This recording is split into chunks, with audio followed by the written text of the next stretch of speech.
আসসালামু আলাইকুম। এই খাঁচাটার এর আগে আমি একটা ভিডিও নিয়েছিলাম, আমাদের মাহবুব কাকার কবুতরের আর কি থেকে আমরা ভিডিও শেয়ার করছিলাম আপনাদের সবার মাঝে। এখানে 27 পিস কবুতর মোট ছিল না কাকা তখন? হ্যাঁ হ্যাঁ হ্যাঁ 10 পিস কবুতর নিছে নাকি? হ্যাঁ হ্যাঁ হ্যাঁ। 10 পিস কবুতর নিয়েছিল আস্তাবাদ থেকে এক ভাই। আর কত ছিল, 17 পিস কবুতর ছিল, এক ভাই নেওয়ার কথা ছিল। সে কথা দিয়ে আর কি কথাটা বরখলাপ করছে, ওনার জন্য অনেকেই কবুতর গুলা কালেক্ট করতে পারেন নাই। ঠিক আছে, চার পাঁচ পাঁচ করে হ্যাঁ 4-5 পরের বাচ্চা হয়ে গেছে তো।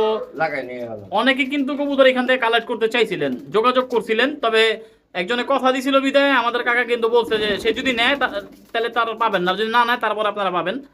যারা যারা কবুতর গুলো কালেক্ট করতে চাইছিলেন তারা তারা আবার যোগাযোগ করেন কাকার সাথে। টাকা না তোমার লাগে।